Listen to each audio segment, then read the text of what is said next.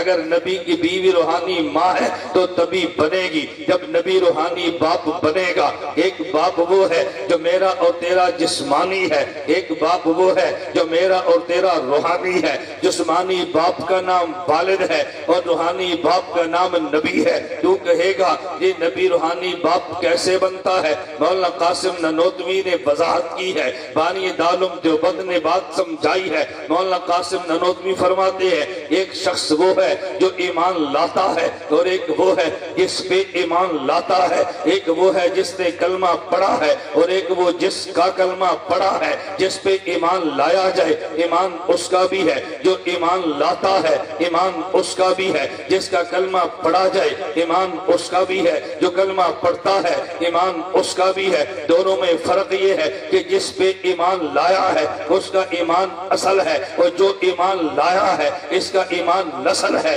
جس کا کلمہ پڑھا ہے اس کا ایمان اصل ہے، جس نے کلمہ پڑھا ہے اس کا ایمان نسل ہے۔ اصل باپ ہوتا ہے، نسل اولاد ہوتی ہے۔ نبی کا ایمان اصل ہے، حیثیت باپ کی ہے۔ امتی کا ایمان نسل ہے، حیثیت بیٹے کی ہے۔ اور ایمان کا تعلق جسم سے نہیں ہے، ایمان کا تعلق قلب اور روح کے ساتھ ہے۔ میں اس لیے بات کہنا چاہتا ہوں ایک میرا اور تیرا رشتہ وہ ہے ہمارے جسمانی باپ سے ہے، ایک رشتہ وہ ہے جو روحانی باپ سے ہے۔ جسمانی باپ کو والد کہا ہے، روحانی باپ کو نبی کہا ہے۔ ہمارا نبی سے دو قسم کا رشتہ ہے۔ میں بات سمجھانا چاہتا ہوں ہمارا رشتہ ایمان کا ہے، لیکن تاریخ میں وہ لوگ گزرے ہیں جن کے نبی سے دو قسم کے رشتے ہیں۔ مسئلہ ذہن میں رکھنا۔ ایک رافضی کہنے لگا خلافت نبی کے بعد حق علی کا ہے۔ میں نے کہا دلیل کیا ہے؟ کہتے ہیں علی کے نبی سے دو رشتے ہیں، علی کا نبی سے رشتہ ایمان والا بھی ہے، علی کا رشتہ نبی سے جان والا بھی ہے، علی کا نبی سے رشتہ روح و ایمان والا بھی ہے، علی کا رشتہ نبی سے یہ جسم و جان والا بھی ہے۔ میں نے کہا تیری دلیل کو دیکھا جائے پھر خلافت صدیق کا حق ہے۔ میں نے کہا وہ کیسے؟ میں نے کہا وجہ یہ ہے صدیق کے نبی سے دو رشتے ہیں، ایک جسم و جان والا ہے اور ایک روح و ایمان والا ہے۔ روح و ایمان کو دیکھے تو صدیق صحابی بنتا ہے، اگر جسم و جان کو دیکھے نبی کا سسر بنتا ہے۔ علی کے رشتے جسم و جان کو دیکھے نبی کا داماد بنتا ہے، اگر علی کے روح و ایمان کے رشتے کو دیکھے کہ نبی کا صحابی بنتا ہے۔ تو خلفائے راشدین چار ہیں، ان میں دو وہ ہے جو نبی کے سسر ہے، ان میں دو وہ ہے جو نبی کے داماد ہے۔ سسر کی حیثیت باپ کی ہے، داماد کی اولاد کی ہے، باپ پہلے ہے اولاد بعد میں ہے۔ ان دونوں میں سے صدیق بڑا ہے، اس کا نمبر 1 ہے، عمر چھوٹا ہے، اس کا نمبر 2 ہے، عثمان داماد دوہرا ہے، علی داماد اکارہ ہے، دورے کا نمبر 3 ہے، اکارے کا نمبر 4 ہے۔ میں نے کہا تیری دلیل کو دیکھ لے تو تب بھی رشتہ یہی بنتا ہے۔ ہم بات یوں تو نہیں کہتے صدیق کا نمبر 1 ہے، فاروق کا نمبر 2 ہے، عثمان کا نمبر 3 ہے، علی کا نمبر 4 ہے۔ میں نے کہا تیری بتا رہی ہے، کبھی بندہ سمجھتا نہیں ہے، اشکال کر مارتا ہے۔ ایک شخص مجھے کہنے لگا کہ جب تم نے غار کی بات کی ہے ہم اس واقعے کو نہیں مانتے۔ میں نے کہا تجھے الجھن کیا ہے؟ کہتا ہے تم یہ واقعہ پیش کرتے ہو کہ صدیق نے ایڑی رکھی ہے،